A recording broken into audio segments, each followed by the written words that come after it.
Bismillahirrahmanirrahim. Assalamualaikum warahmatullahi wabarakatuh.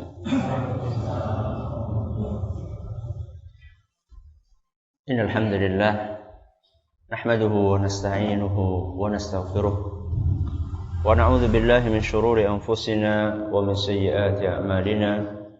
May yahdihillahu fala mudilla lahu wa may yudlil fala hadiya lahu. Wa asyhadu an la ilaha illallah wahdahu la syarika lahu. وأشهد أن محمدا عبده ورسوله يا أيها الذين آمنوا اتقوا الله حق تقاته ولا تموتن إلا وأنتم مسلمون يا أيها الناس اتقوا ربكم الذي خلقكم من نفس واحدة وخلق منها زوجها وبث منهما رجالا كثيرا ونساء واتقوا الله الذي تساءلون به والأرحام إن الله كان عليكم رقيبا يا أيها الذين آمنوا اتقوا الله وقولوا قولا سديدا يصلح لكم أعمالكم ويغفر لكم ذنوبكم ومن يطع الله ورسوله فقد فاز فوزا عظيما أما بعد فإن أصدق الحديث كتاب الله وخير الهدى هدى محمد صلى الله عليه وسلم وشر الأمور محدثاتها وكل بدعة ضلالة. Kita panjatkan puja dan bersyukur kehadirat Allah Tabaraka wa Ta'ala. Pada kesempatan malam yang berbahagia kali ini kita masih kembali diberi kekuatan, kesehatan, hidayah serta taufik dari Allah Jalla wa Ala, sehingga kita bisa kembali menghadiri pengajian rutin malam Senin di Musalla Al-Hidayah di Desa Kedungulu, Purbalingga ini. Kita berharap semoga Allah Tabaraka wa Ta'ala berkenan untuk melimpahkan kepada kita semuanya ilmu yang bermanfaat, sehingga bisa kita amalkan sebagai bekal untuk menghadap kepada Allah Jalla wa Ala. Amin ya rabbal alamin. Salawat dan salam semoga senantiasa tercurahkan kepada junjungan kita Nabi besar Muhammad sallallahu alaihi wasallam, kepada para sahabatnya, keluarganya dan umatnya yang setia mengikuti tuntunannya hingga akhir nanti. Jamaah sekalian yang kami hormati dan juga segenap pendengar Radio Muslim di Jakarta, di Bandung, di Lampung dan dimanapun Anda berada, serta para pemirsa Yufid TV dimanapun Anda berada. Pada kesempatan yang berbahagia kali ini, kita akan mengawali sebuah pembahasan yang sangat penting di dalam doa kita. Bahkan etika ini adalah merupakan salah satu etika yang bisa dikatakan sebagai rohnya sebuah doa. Sesuatu tanpa roh itu ibarat benda mati. Sebelum saya memasuki roh dari doa tersebut atau nyawa dari doa tersebut, saya akan sampaikan bahwa doa itu tidak diragukan merupakan senjata yang sangat ampuh. Doa adalah merupakan senjata yang sangat ampuh. Senjata untuk apa, Ustaz? Senjata untuk meraih apa yang kita inginkan dan untuk menghindarkan dari kita sesuatu yang tidak kita inginkan. Masing-masing dari kita punya keinginan, iya enggak? Ya, apa keinginannya?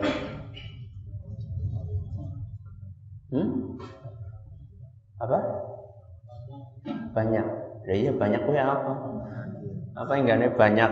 Apa angsa? Kebutuhan kita banyak. Masing-masing dari kita punya kepentingan. Kita ingin sesuatu. Untuk mendapatkan sesuatu, kita perlu senjata. Salah satu senjata yang sangat ampuh untuk meraih apa yang kita inginkan adalah doa. Sebaliknya, kita sama-sama minta atau menginginkan terhindar dari sesuatu yang tidak kita inginkan. Contoh, musibah dan lain sebagainya. Senjata yang paling ampuh untuk menghindarkan kita dari sesuatu yang tidak kita inginkan adalah doa. Tapi senjata kadang-kadang keampuhannya itu akan berkurang. Kadang-kadang senjata keampuhannya akan berkurang. Atau bahkan suatu saat tidak berfungsi sama sekali senjata. Contoh misalnya, kita dalam dunia nyata. Pedang yang sudah diasah begitu tajamnya. Maka ini senjata yang ampuh. Tapi bisa jadi keampuhan pedang ini akan berkurang manakala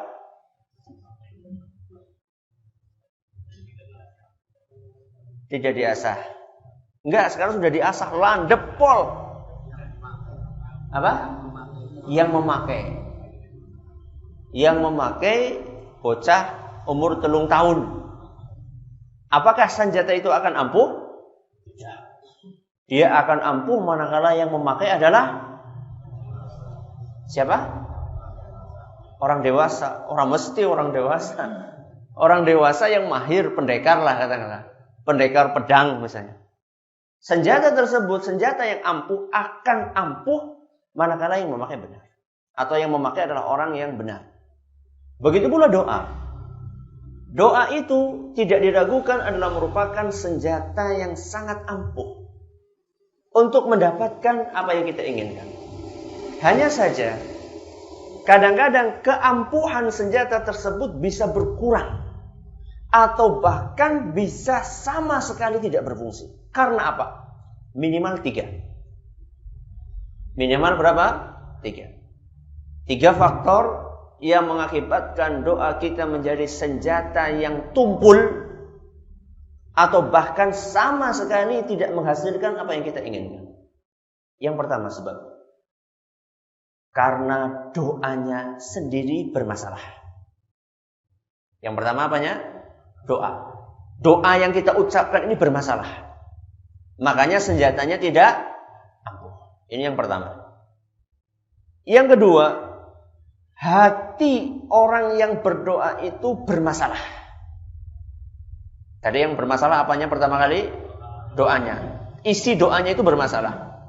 Sekarang isi doanya tidak bermasalah. Sudah benar isi doanya. Tapi ada yang bermasalah yang lain. Apanya?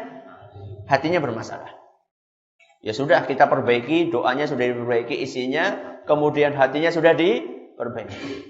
Ada sebab yang ketiga. Sebab yang ketiga adalah ada penghalang yang menghalangi keampuhan senjata tersebut. Ada berapa berarti? 3. Yang pertama apa? Doanya yang bermasalah. Yang kedua, hatinya yang bermasalah. Yang ketiga, ada penghalang yang menghalangi terkabulnya doa tersebut. Yang pertama, doanya bermasalah. Seperti apa Ustaz? Misalnya ada orang minta sesuatu yang tidak boleh diminta sama Allah Subhanahu wa ta'ala. Seperti apa misalnya? Apa? Ya jelas. Minta supaya hidup sampai hari kiamat ya jelas, tidak mungkin. Atau meminta sesuatu yang dilarang untuk diminta oleh Allah Subhanahu wa ta'ala. Misal apa boleh? Minta sesuatu yang tidak boleh sama Allah. Misalnya, ya Allah saya minta supaya diberi rezeki sehingga kalau saya punya rezeki yang banyak saya bisa berzina sepuasnya. Ini redaksi doanya yang bermasalah. Sesuatu yang tidak boleh diminta diminta. Kalau doa seperti ini, kata Nabi SAW, tidak akan dikabulkan. Sebagaimana yang beliau sebutkan dalam sebuah hadis yang diriwayatkan oleh Muslim, kata beliau SAW, la yazalu yustajabu lil 'abdi. Seorang hamba akan terus dikabulkan doanya malam yad'u bi itsmin, selama dia tidak berdoa dengan sesuatu yang isinya perbuatan dosa. Kayak tadi kan, ya Allah, tolong dong saya dapat istri banyak supaya bisa pasang nomor. Pasang nomor boleh enggak? Boleh enggak? Nomor apa disit? Kalau jukut nomor antrian enggak apa-apa. Ini masalahnya bukan itu yang dimaksud. Pasang nomor togel. Nah, kalau sekarang apa? Kalau dulu SDSB, kemudian sebelumnya Porkas. Terus ya apal wong ora. Itu berita yang paling heboh saat itu adalah Porkas, SDSB, terus Togel. Sekarang apa sekarang namanya? Togel, gelo kebalikannya. Anda tahu saya. Itu tidak boleh. Kata Nabi SAW, doa seorang hamba akan terus dikabulkan selama dia tidak meminta sesuatu yang isinya dosa. Atau kata Nabi SAW, au qati'atu rahmin. Atau berdoa yang isinya minta supaya silaturahimnya terputus. Kita punya saudara yang sangat akrab dengan kita doa kepada Allah, ya Allah putuskanlah tali silaturahmi saya dengan saudara saya. Ini tidak akan dikabulkan. Jadi senjata doa akan ampuh dan tidak akan ampuh manakala akan ampuh seandainya tadi terpenuhi dan tidak akan ampuh seandainya isi doanya sendiri bermasalah. Ini yang pertama. Yang kedua, apanya tadi? Hatinya bermasalah. Maksudnya apa Ustaz? Kita akan berpanjang lebar dalam poin yang kedua ini. Hatinya bermasalah. Maksudnya hati bermasalah adalah ketika seorang berdoa dia tidak konsentrasi dalam berdoa. Nanti kita akan panjang lebar jelaskan. Tidak khusyuk ketika berdoa. Dia berdoa tapi entah pikirannya kemana. Yang di lisan A, yang di otak B. Yang di lisan B, yang di otak C. Yang di lisan C, yang di otak D. Tidak konsen. Tidak serius di dalam doanya. Tidak meresapi isi dari doa yang dia ucapkan. Walaupun isi doanya benar, tapi kalau misalnya hati orang yang berdoa bermasalah, maka senjata tersebut akan tumpul. Ini yang keberapa? Yang kedua. Yang ketiga, apanya tadi? Ada penghalang. Ada penghalang yang menyebabkan doa tidak dikabulkan. Dia isi doanya sudah benar. Minta supaya misalnya rezekinya lancar. Boleh saja, tidak masalah. Supaya mendapatkan ilmu yang bermanfaat. Bagus. Kemudian dia juga sudah konsentrasi. Di dalam berdoanya, hatinya dia hadirkan. Dia serius dalam doanya. Dia meresapi isi doanya. Tapi ada penghalang yang menghalangi terkabulnya doa tersebut. Seperti misalnya dia masih suka memakan harta yang haram. Dan ini sering kita ingatkan bahwa memakan sesuatu yang haram, meminum sesuatu yang haram, memakai pakaian yang haram, itu semua adalah penghalang untuk dikabulkannya doa seorang hamba. Di antara penghalang juga, sebagian disebutkan oleh para ulama adalah tebalnya dosa. Tebalnya apa? Dosa. Tebalnya dosa ini menghalangi terkabulnya doa seorang hamba. Dia punya dosa terlalu banyak. Sehingga dosa yang begitu banyak itu menghalangi doa seorang hamba untuk dikabulkan oleh Allah Subhanahu wa taala. Berapa poin? 3. Yang pertama, doanya yang bermasalah. Yang kedua, hatinya yang bermasalah. Yang ketiga, adanya penghalang. Pada kesempatan kali ini kita akan kupas yang kedua. Etika doa yang sering dilupakan oleh banyak orang adalah berdoa dengan menghadirkan hati. Berdoa dengan menghadirkan hati. Hati ini bisa anak Ustaz. Orang mengendi hati ini. Bukan itu yang saya maksudkan. Maksudnya adalah kita konsentrasi. Bahasa agamanya khusyuk. Selama ini kan kita berbicara khusyuk selalu konotasinya kaitannya dengan masalah sholat. Padahal khusyuk itu diperintahkan bukan hanya dalam sholat. Wa qumu lillahi qanitin, dan beribadahlah kalian kepada Allah dengan penuh rasa khusyuk, rasa tunduk kepada Allah Subhanahu wa taala. Semuanya ibadah termasuk doa. Maksudnya khusyuk dalam doa itu apa Ustaz? Maksudnya adalah ketika kita berdoa, antara apa yang kita ucapkan di lisan kita dengan apa yang kita pikirkan dan apa yang kita resapi sama. Jadi ketika kita meminta Rabbana atina fid dunya hasanah, kita sambil meresapi arti dari doa tersebut. Ya Allah, karuniakanlah kepadaku kebaikan di mana? Di dunia. Wa fil akhirati hasanah, dan juga berilah saya kebaikan di akhirat. Wa qina adzabannar, dan lindungilah aku wahai Rabbi dari siksaan api neraka. Jadi sambil berdoa, lisannya ngomong, hatinya sambil mencerna apa yang dia ucapkan. Sudah seperti itu ketika kita berdoa? Sudah belum? Dongan. Lebih akeh iyane apa orane? Lebih akeh orane kayaknya. Ya, beda-beda lah ya. Ada yang mungkin lebih akeh iyane, ana sing akeh. Oh, coba sekarang. Kadang-kadang kita panjenengan berdoa paling sering kapan? Habis sholat, terus habis azan, antara azan dengan qomat, terus sujud ya. Contoh, habis azan, antara azan dengan qomat. Banyak orang mengangkat tangannya, kemudian qomat kamil. Tapi saya nggak yakin. Ketika dia berdoa itu, dia betul-betul meresapi doa yang dia ucapkan. Banyak orang yang tangannya mengangkat, matanya ke sini, tapi tembus tuh. Tembus kemana? Pasar. Ya, karena waktu itu sholat duhur sih ya. Jadi habis dari pasar ya, pekerjaan belum selesai, ada masalah di pasar apa. Ya memang tangannya diangkat, matanya merem. Tapi meremnya merem mengendi. Nggak tahu kemana otak kita saat itu.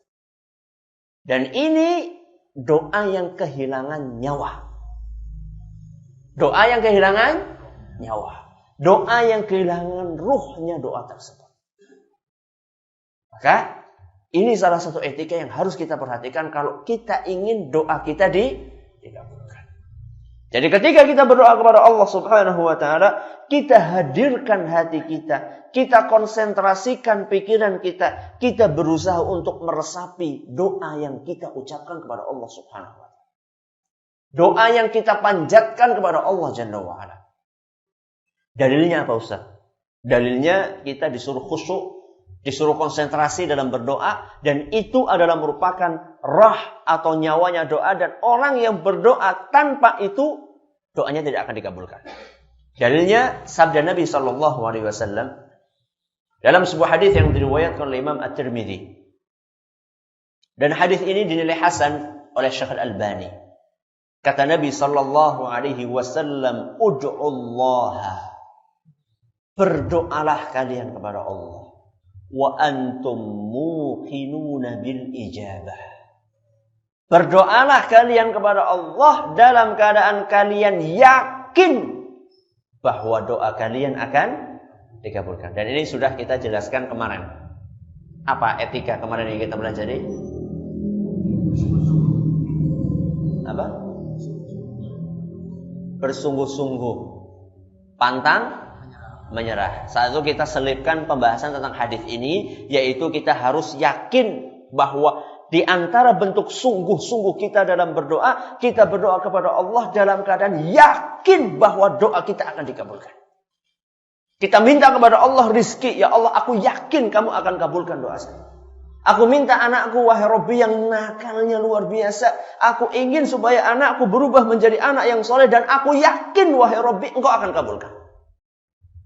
Aku punya utang yang banyak sekali wahai Rabbi, dan aku yakin kamu akan bantu aku untuk melunasi hutang tersebut. Aku ada masalah sama keluargaku wahai Rabbi. Ada masalah dengan istriku, ada masalah dengan suamiku, ada masalah dengan bapakku, ibuku, dan aku yakin wahai Rabbi, kalau aku minta kepadamu engkau akan kabulkan. Saya lagi sakit wahai Rabbi. Ibu saya lagi sakit. Bapak saya lagi sakit, anak saya lagi sakit. Aku yakin kalau aku minta kepadamu, engkau akan kabulkan. Ud'ullaha wa antum muqinuna bil ijabah. Berdoalah kalian kepada Allah dalam keadaan kalian yakin akan dikabulkan. Kemudian kata Nabi sallallahu alaihi wasallam, wa'lamu ketahuilah, innallaha, sesungguhnya Allah subhanahu wa ta'ala, la yastajibu du'aan min qalbin ghafilin lahin. Ketahuilah, sesungguhnya Allah subhanahu wa ta'ala tidak akan mengabulkan doa yang keluar dari hati yang tidak konsentrasi dan yang tidak serius. Ancamannya apa? Tidak di telak mulane dongaku ora dikabul-kabulkan. Wong kalau donga kalau mikir liyane, sambil berdoa sambil memikirkan yang lainnya. Sedang berdoa pikirannya entah kemana.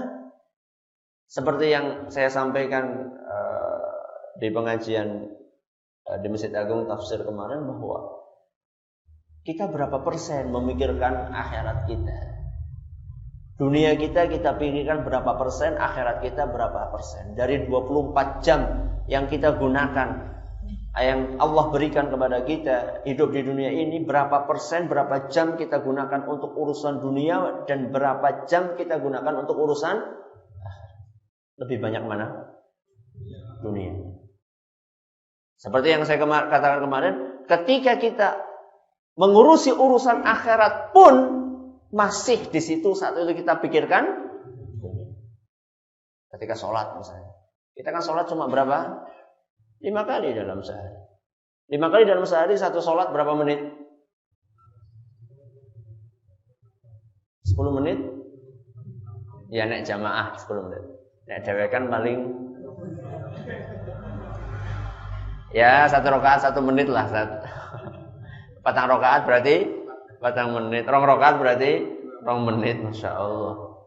Berarti kan sedikit sekali ya.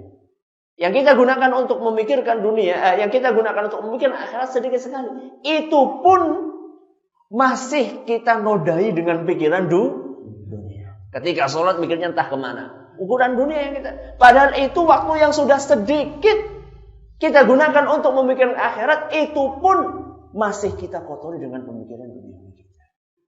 Ketika berdoa pun seharusnya, kalau memang kita ingin doa kita dikabulkan, maka seyogyanya dan seharusnya kita berusaha untuk meresapi apa yang kita baca. Orang bisa nggak meresapi apa yang dibaca kalau dia nggak paham?